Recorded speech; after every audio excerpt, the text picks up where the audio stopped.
a ghost story by Ronald MacLennan. The apartment smells wrong without him, and I hate it. I hate how the walls seem to lean in like they're gossiping about his absence. I hate how my keys sound too loud when I set them down, because there's no one here to tease me about always losing them. 3 days. It's been 3 days since the accident. 3 days of my mother making me tea I don't like, and looking at me with those eyes that say, "My baby is broken and I can't fix this." I step inside the apartment, and the door clicks shut. It sounds so final. I want to scream. Everything is exactly as we left it, and that's the cruelest thing, isn't it? Fraser's coffee mug sits on the counter with my lipstick mark from where I stole a sip Friday morning, back when stealing sips was something I could do, back when he was alive and warm and here with me. The running shoes he never put away lay in their usual tangle by the door. That drove me mental, the way he always left his things lying around the apartment, but now I'd give anything just to trip over those running shoes one more time. The grocery list on the fridge stops my heart. Milk, that bread S likes, flowers, surprise. I press the palm of my hand on the list and close my eyes. The flowers. He never got to buy me those flowers. I pick up his coffee mug and hold it against my chest, thinking that maybe if I press hard enough, it'll leave a mark, something permanent, something that says he was here. He was real, and this love affair did really happen. A shadow flickers in the corner of my eye. Fraser? His name escapes my mouth before I can stop it, and my heart jumps and does this stupid, hopeful dance, quickening its rhythm in painful anticipation, but it's just the curtains swaying in the breeze. I laugh out loud, but the sound feels wrong, like something precious breaking inside me. I'm such an idiot. The atmosphere in the apartment, once filled with the warmth of shared laughter and witty banter, now feels cold and empty, a constant reminder of what is no longer here. The bedroom is sheer torture. I stand in the doorway to our bedroom for a long time before forcing myself across the threshold. Fraser's pillow still holds the shape of his head, and I can't decide whether that's beautiful, devastating, or both. Probably both. Everything about Fraser was always a complex mix of good and bad, light and dark. He was a walking puzzle, a guy who could totally annoy you, but also charm the pants off you, and that's why I loved him so much. His book is still open, face down on the nightstand, marking page 237. The book is entitled The Space Between Us, and the sight of his book, of our book, just makes me cry. We picked out the book together, an intellectual journey we embarked on with so much excitement. My copy rests in my nightstand drawer, the same book, the same unfinished story. We were reading it together, a quiet ritual that spoke of the connection we shared, of how our minds often thought alike. Now, the prospect of finishing it alone, of going through its theories and insights without Fraser's lively comments, without his knowing look as he ran his eyes across the pages, is a future irrevocably stolen. The words on its pages, once a source of shared discovery, now mock me with their unread promise. Though it may sound like a trivial detail, a mere matter of paper and ink, its weight feels immense, a total collapse of our world, a universe imploding into unread words and unspoken conversations. Each page unread is a moment lost, a potential discussion silenced forever, a shared journey abruptly halted. I reach for his copy, my fingers trembling as they trace the broken spine. He was terrible with books, always manhandling them, cracking them open too wide, folding down corners of pages even though I'd bought him a stack of colorful bookmarks. My copy, on the other hand, is pristine, super well kept. I had carefully highlighted all the passages I wanted to share with him. I remember Fraser would read passages to me before we went to sleep. Listen to this, Sarah. Fraser remarked one evening, commenting on a passage out loud in his terrible philosopher voice that always made me laugh. About how two consciousnesses can become entangled, creating a third space of shared understanding. Pretentious, I said. but I was already opening the book, already lost in the first paragraph. I look at his pillow that still holds the shape of his head and sit down on his side of the bed. I sink into the mattress, and for a second, I swear, I feel the mattress dip beside me as well. Frasier, is that you? No answer, just imperfections in the mattress, I guess.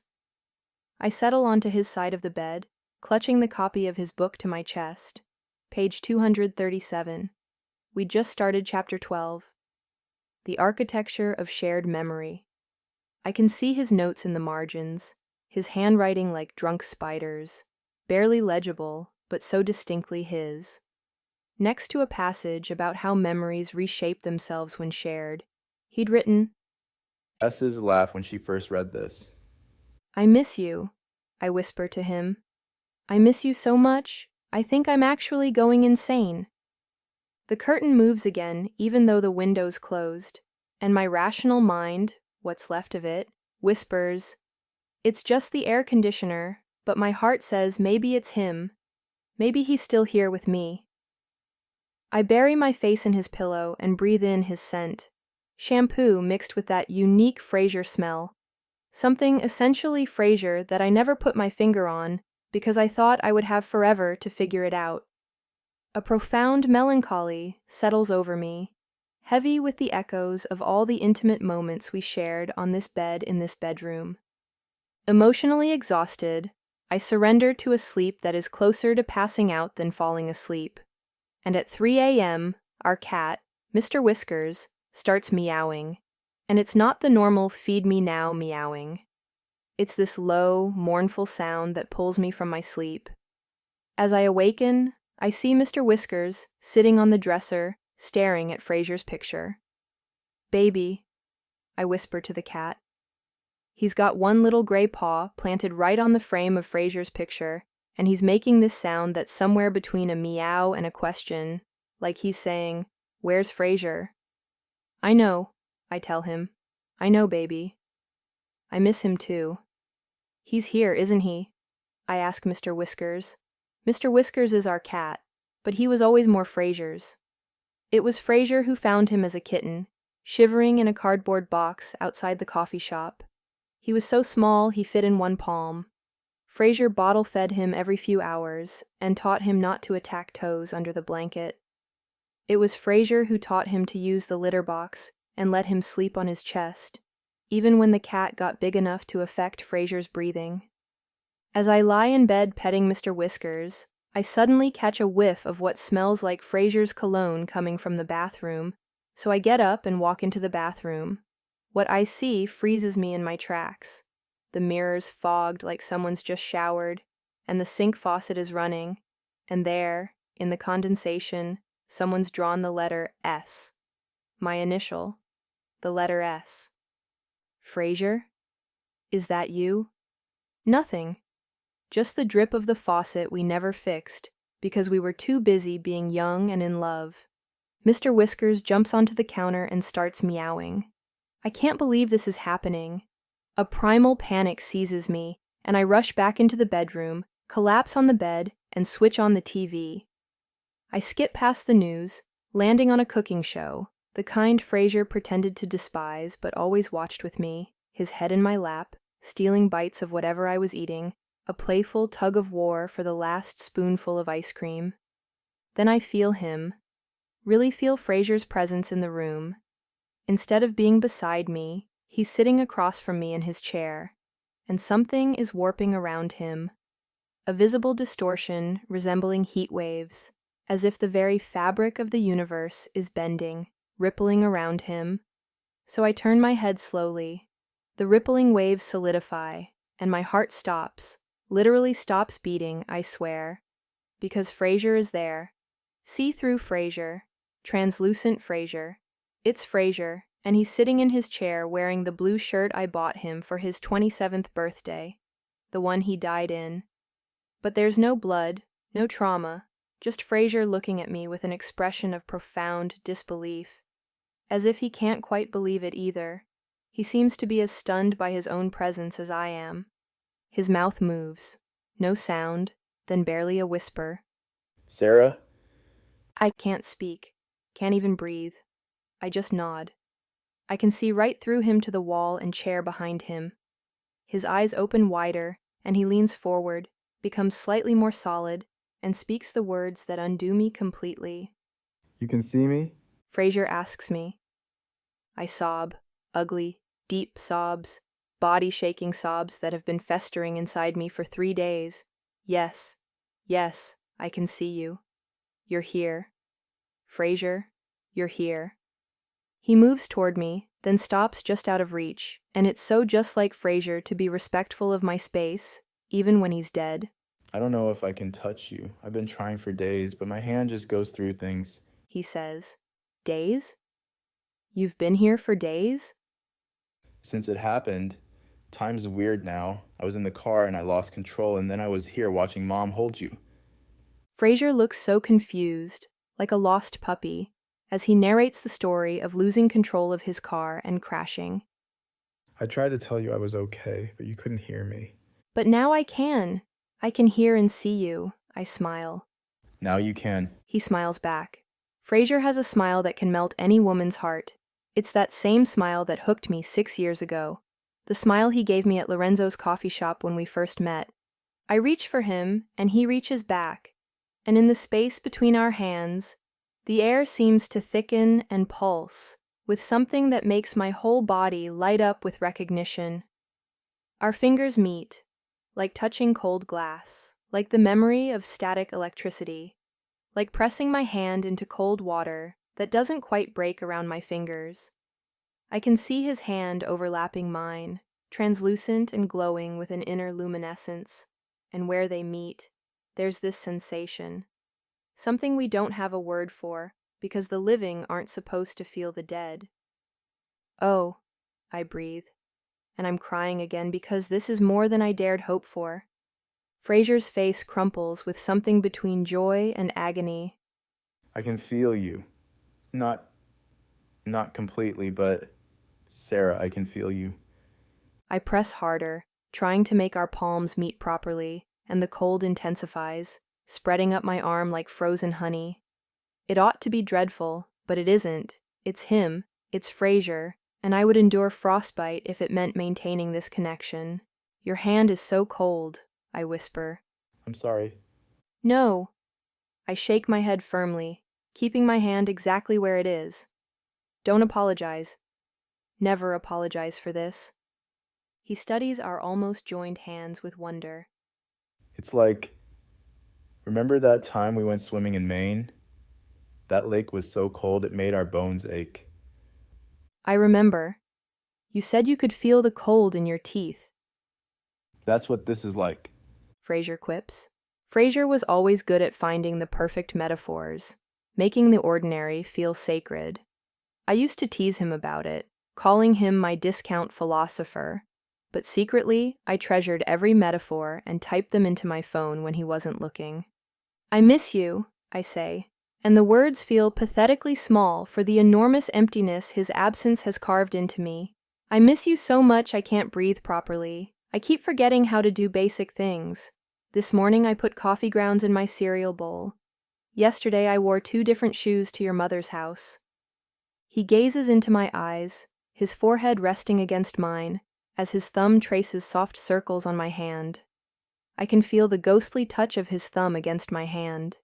He used to do that when I was anxious, trace these little circles that somehow made everything bearable.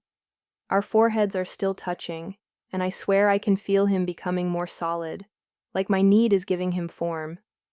I miss how you'd hold my hand like this when I was feeling sad, I tell him. I miss you in bed, Fraser. I miss the way you used to read passages from books to me before we went to sleep. We're both crying and laughing now, and where our hands meet, the sensation has changed. It's less cold and more electric, like touching a battery with my tongue when I was a kid, testing whether it still had charge. I miss the weight of you, I tell him, getting serious now. Not just in bed, but everywhere. How you'd lean against me when we were waiting for the subway. How you used to put your head in my lap when you were sad. The way you filled the atmosphere and took up space in every room, made it yours, made it hours. Oh, Sarah. Fraser sobs as he squeezes my hand tighter. I press my palm harder against his ghostly one, trying to memorize this impossible sensation. I miss knowing you were coming home, I tell him. That specific feeling every evening when I'd hear your keys. I miss having someone with whom I can share the boring parts of my day. I miss... My voice breaks down. You knew exactly how I took my coffee depending on my mood. You knew when I needed to talk and when I just needed to be held. You knew which Netflix movies I would like to watch, finding all the obscure indie dramas for me. You knew to leave me alone for exactly 12 minutes when I was upset before coming to check on me. You knew me, truly knew me, in a way no one else ever has or ever will. 13 minutes. He corrects gently. It was always 13. I left you alone for exactly 13 minutes. 12 wasn't quite enough. Of course, he's right. Even dead, he knows me better than I know myself. I can't do this without you, I moan. I don't know how to be Sarah without Fraser. We were supposed to have decades. We were supposed to get married and fight about wallpaper and have babies who looked like you, but with my stubbornness. We were supposed to finish that stupid book together. Come back to me, Fraser, I plead, knowing I'm asking the universe for something it can't give. Please, just come back, like the way you were before the accident. His ghostly fingers tighten around mine. I feel them against my hands, that almost pressure, that suggestion of a squeeze. Sarah, I'm here, He says, and our hands are still touching, still conducting this impossible electricity between the living and the dead. I'm here, Sarah. You're the only thing that feels real. I can't hear or see anything except you. I laugh through tears. I can't even think about going anywhere or doing anything. I just want to be here by your side, Sarah. I don't want to hold you here, Fraser, if you need to go. If there's something after, an afterlife. There might be. I feel it sometimes, like a door I haven't walked through. I'm not ready to go through that door yet. Not when you're here talking to empty rooms and crying into my pillow. Fraser, am I being selfish in wanting you to still be a part of my life? Maybe you are. Maybe we both are. He tilts his head and looks at me the way he always did. Does it matter? And no, it doesn't. Nothing matters except the two of us together again. Everything's different now, I reply. Not everything. He lifts his other hand to almost cup my cheek, and I feel it like a cool breeze, like a whisper against my skin. I still love you. You still love me. That's the same. But I can't really hold you the way I held you when you were alive, I lament. You're holding me now. I can't kiss you, You can try. he says, looking into my eyes. I lean forward, and time does this thing where it stretches like taffy, like the universe is holding its breath, like every atom between us is rearranging itself to make this possible. He leans forward too, and I can see through him to the wall behind him. But I don't care. I don't care about the fact that this shouldn't be possible. All I care about is the way his eyes, his beautiful, translucent eyes, are looking at me like I'm the only person in the world. The space between us shrinks. 6 inches, 3, 1. Our lips meet. It's nothing like kissing when Fraser was alive. There's no warmth, no pressure, no taste of morning coffee, or mint gum, or the cherry chapstick he used to playfully steal from my pocket. Instead, it's like breathing in crisp, cold winter air, or swallowing starlight that's been traveling for 1,000 years just to arrive at this moment. Sarah? He breathes against my lips, as if holding something sacred, and I can feel and taste him. And then, something shifts. The cold that's been defining his presence suddenly flares into something else, something that isn't warm but isn't cold either. It's like temperature stops mattering. My muscles relax and I let go, and a bright light begins expanding from the center of my chest, like someone's reached inside me and grabbed hold of whatever makes me me. Not my heart, but the light that lives behind it, the part that loves Fraser. It's like touching the place where love lives, that force that makes hearts beat and flowers turn toward the sun. and enables people to find each other across impossible divides. That light from inside me winds around the light from inside Frasier, and for one perfect moment, we're not two people separated by death. We're one light, one heartbeat. Oh, Frasier, I love you, I say, lost in the light. Please don't leave.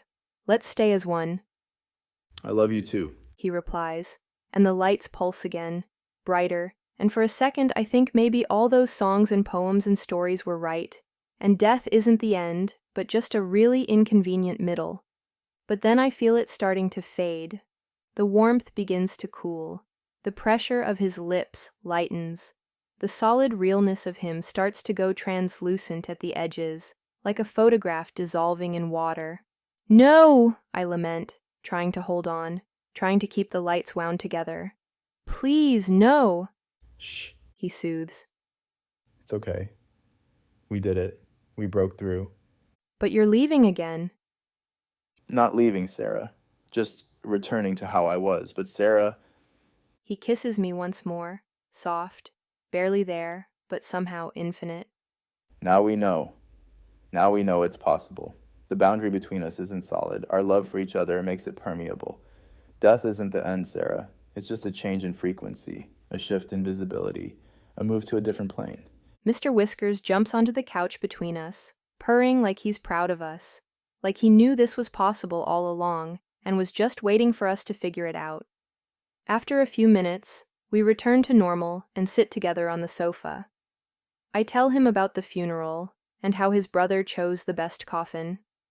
He tells me about watching me sleep and wanting to fix the worry lines on my forehead. We're crying and laughing, and it's horrible and perfect because here we are, against all odds, together again. Will you stay? Tonight? I ask him. Every night, until whatever comes next. We walk to the bedroom, and for a moment it's like it was before, and he's watching with the face that says, I love you, and I'm sorry for dying and leaving you. We lie facing each other, inches and infinites apart. I love you, I tell him. I love you too. That doesn't change. Death doesn't change that. Frasier? Yeah? Don't disappear while I'm sleeping, Never. he promises, and we both know promises are different now, fragile as moth wings. I close my eyes and stretch my trembling hand across the ghostly chasm that separates our worlds, feeling a tingling sensation where his ghostly fingers touch mine. We stay like that, hands pressed together, and I tell him everything I didn't get to say when he was alive, every unspoken sentiment, every regret, how he made me brave, how he made me better, and how his unwavering belief in me had been my sole support for all these years. He made me believe in forever, even though forever turned out to be so much shorter than we planned. He tells me about the spaces between seconds where he exists now, how he can feel my love like a tether, and how being dead is like being homesick for a place made of flesh and blood and heartbeat. Frasier, promise me something, I say finally. Anything. Promise you'll stay as long as you can, even if it's selfish of me to ask, even if there's somewhere else you're supposed to be. His ghostly hand squeezes mine tighter, and I memorize the almost feeling of it, this new language of touch we're learning. I promise. He says. Until you don't need me anymore. So forever then. Forever. He agrees, and our hands stay pressed together as I drift off to sleep. In my dreams, Frasier is solid and warm, and he's breathing. In my dreams, he never left at all. In my dreams, we get to grow old. But I'll take this. I'll take whatever this is. Because the alternative, a world without him at all, that's the real ghost story.